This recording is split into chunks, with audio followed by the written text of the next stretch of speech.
is not a common occurrence. In this case, there were no human casualties. The catastrophe was not the result of individual carelessness, but it could have been. In a situation with human lives at stake, disaster is a potential, and lives are at stake, even your life, wherever toxic propellants are handled. It wasn't too many years ago when a chemical manufacturing plant or chemical laboratory was the only place one might find such toxic compounds as hydrazine, monomethylhydrazine, unsymmetrical dimethylhydrazine, commonly known as UDMH, or nitrogen tetroxide.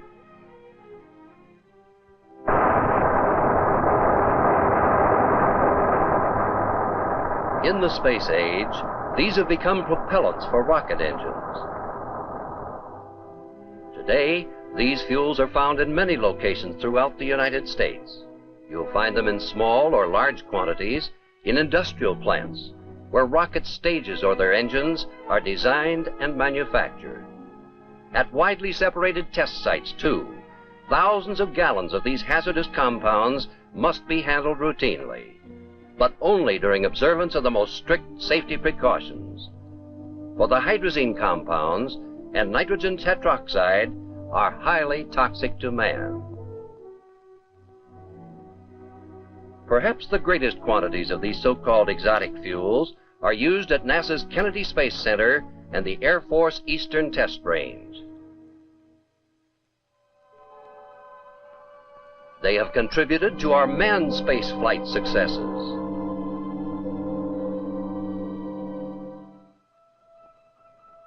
They have played an important part in many of our unmanned space missions.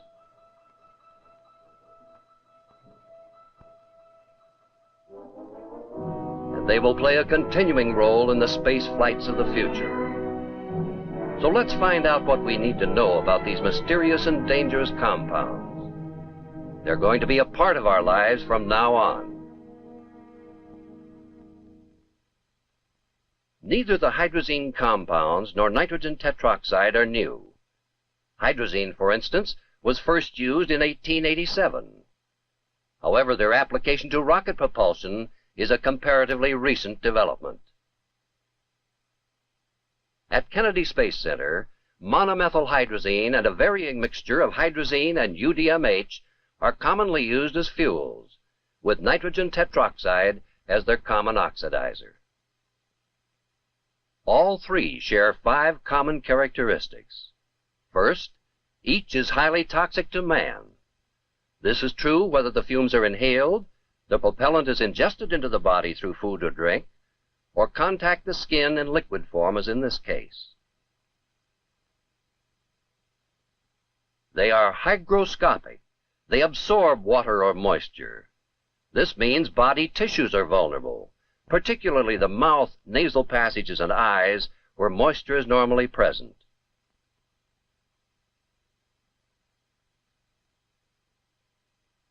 They are water miscible. They mix readily with water. This is your greatest single safety factor.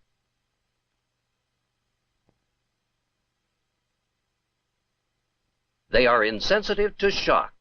For instance, they will not explode if dropped or handled roughly.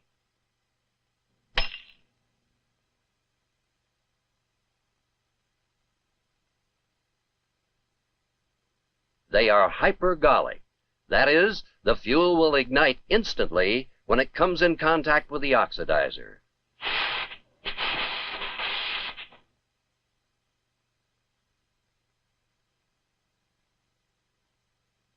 The primary reason for their use is that they are storable.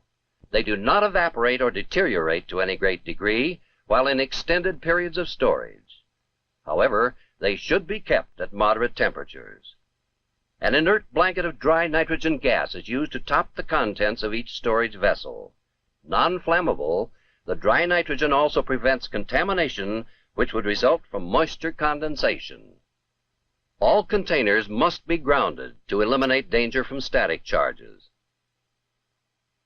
Finally, a method of safely disposing of these toxic propellants when they become contaminated must be worked out.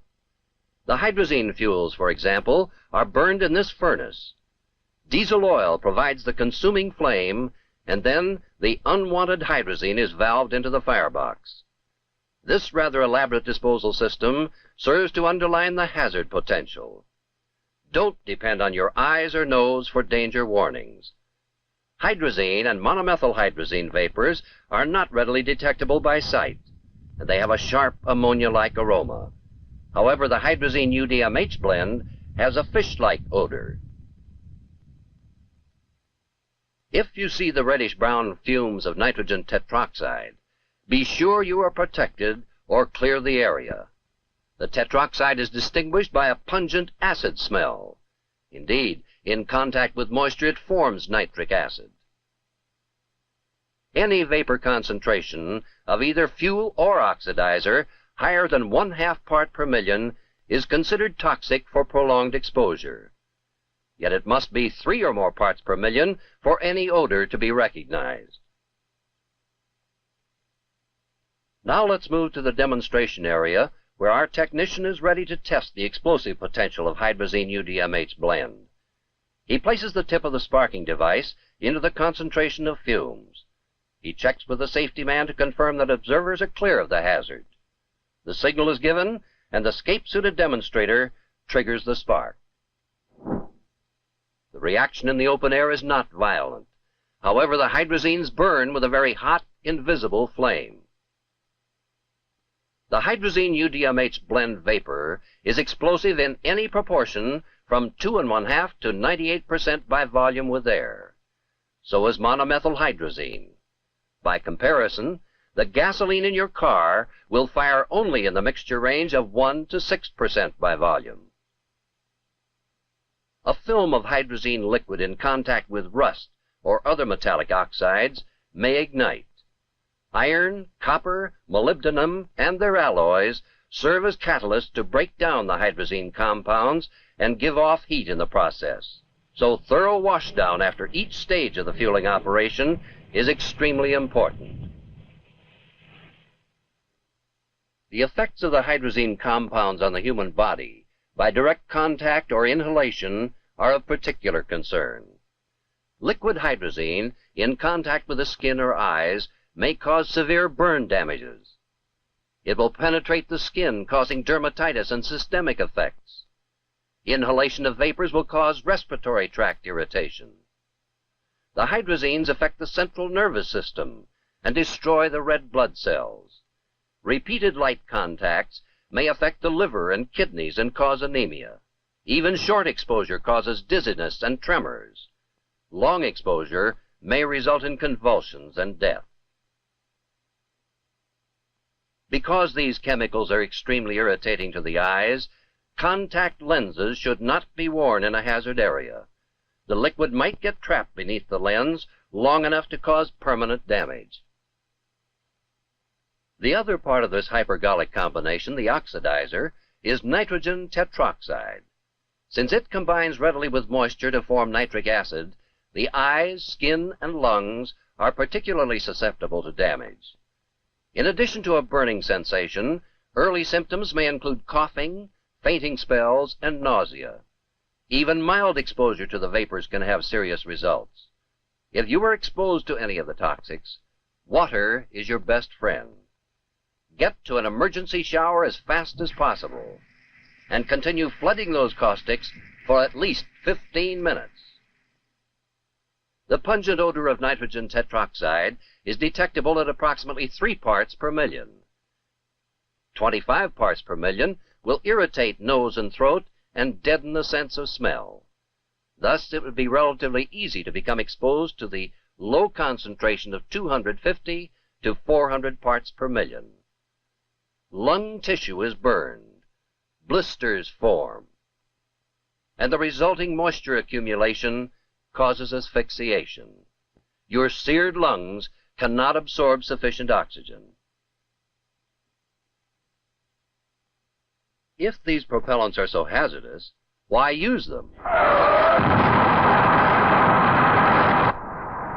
These fuel combinations have a high specific impulse, that is, a high level of thrust per pound of weight. They are storable, And because they are hypergolic, ignite on contact, the need for a special ignition system is eliminated and the engine restart capability is enhanced. To illustrate the hypergolic reaction, a simple demonstration is prepared.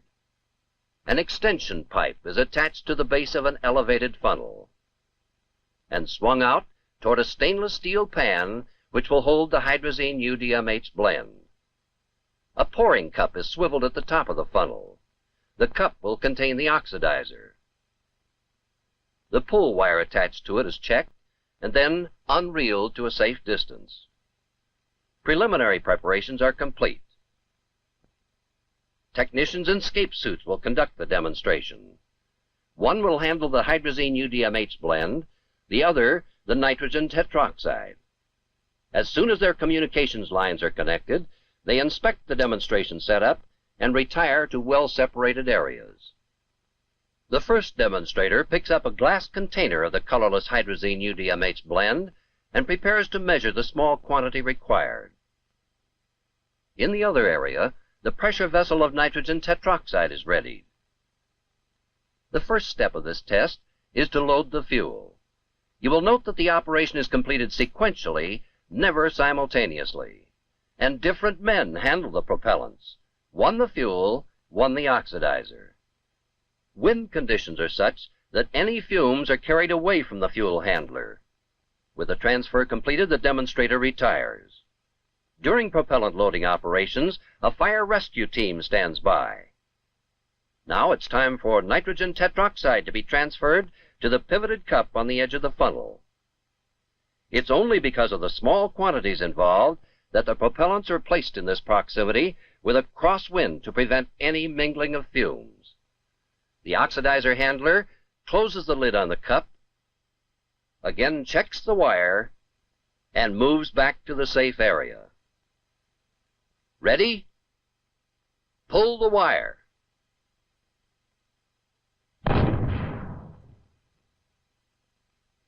Now let's talk about you and your protection.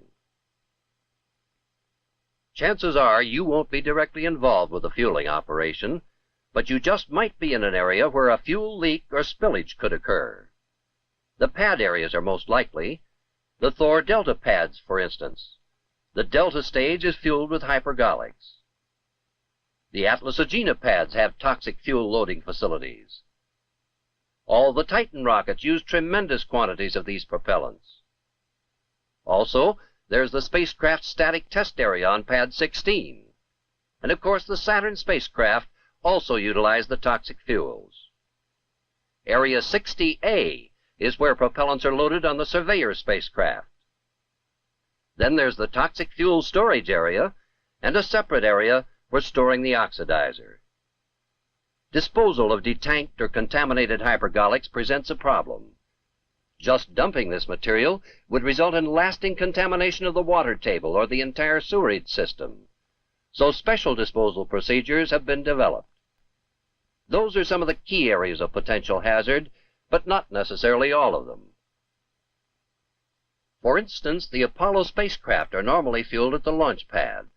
If something went wrong, it might become necessary to detank the fuel and move the entire Saturn V vehicle back to the vehicle assembly building. There, the spacecraft with its residual propellants would be disassembled.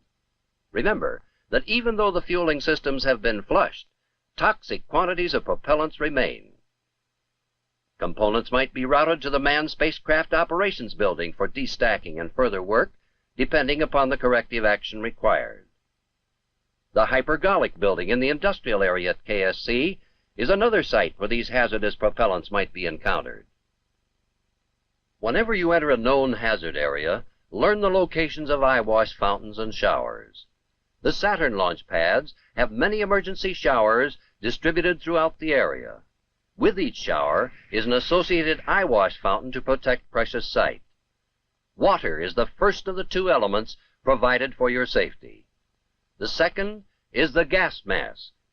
Brightly striped lockers each contain from 5 to 20 gas masks. The masks, as long as they are not used in an oxygen-depleted atmosphere, provide life-saving protection from these toxic fumes. The gas mask lockers, like the showers and eyewash fountains, are located on the service tower as well as in ground level areas. Escape suits are provided as required to all toxic propellant handling areas. All persons involved in the fueling operation who are required to work in a confined area during the transfer must wear escape suit. SCAPE means Self-Contained Atmospheric Protective Ensemble. It's a sealed container for a man, complete with rubber gloves, high rubber boots, and an integral contoured helmet and face mask with built-in communications. Some suiting assistance is necessary to ensure that the rubber-covered nylon suit offers 100% protection to the wearer during fueling operations. This special demonstration suit of clear plastic shows the tubing used for temperature control of the legs, arms, and torso. The worker is dressed only in a special set of underwear designed to protect him from extremes of heat and cold. His supply of liquid air is hooked up to the distribution system. This air supply system is also known as the manifold. When the suit is zipped closed, he can work for an hour or more in his self-contained atmosphere with complete comfort. Fuel splashes or leaks generally affect a restricted area, while fumes can be anywhere. With prevailing winds from the southeast, the northwest quadrant of the pad may be the most dangerous. Thus, inhalation of toxic vapors is a potential hazard to people in this area. During actual propellant transfer, only essential personnel are allowed in controlled areas, and those in confined areas wear escape suits. The rescue and cleanup crews in the open area wear protective suits. Notice the face shield and hood overlaps the suit top, and the trouser legs lap over the boot tops. This is to make sure no splash will funnel into contact with the skin. A Scott Air Pack, which is much like a scuba diver's rig, with a 30 to 40 minute supply of compressed air or a gas mask, may be worn with the suit. During static periods, where propellant loading has been completed, controlled access is limited to personnel required to solve problems or assist with the spacecraft. Safety personnel equipped with toxic vapor detectors or sniffers monitor the vapor concentrations throughout the area.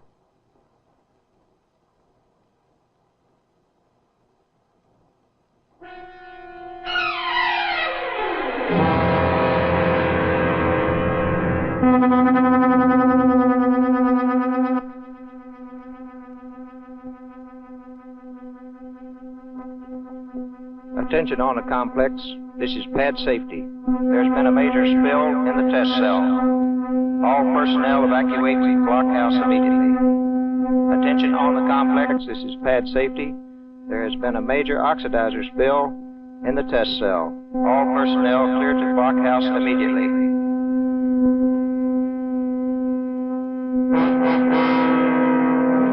Go back!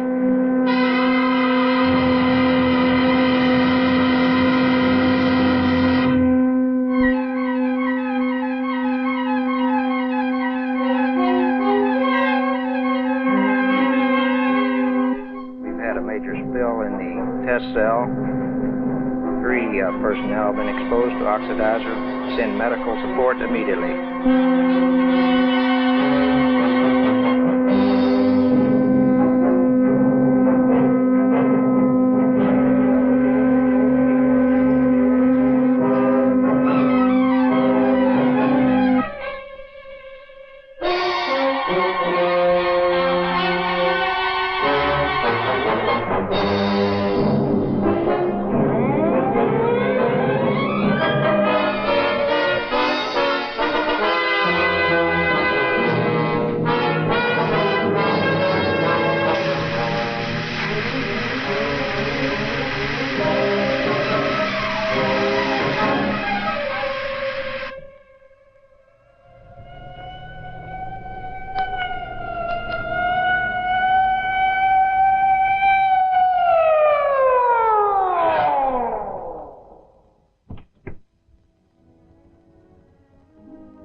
In any accident, prompt action by all personnel included is essential. However, only a doctor may prescribe medication or treatment of any kind except for the washing procedure.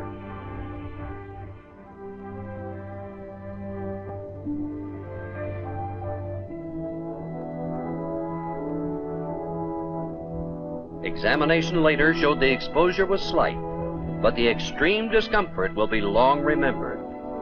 No permanent damage was the verdict.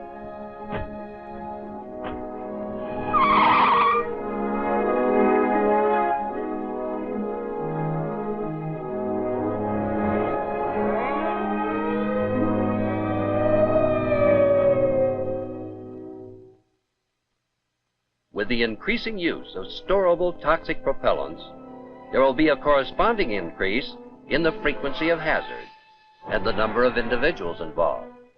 So learn these lessons well for your safety and the protection of your fellow workers, for those who fail to learn and those who know but are careless. There may be no second chance.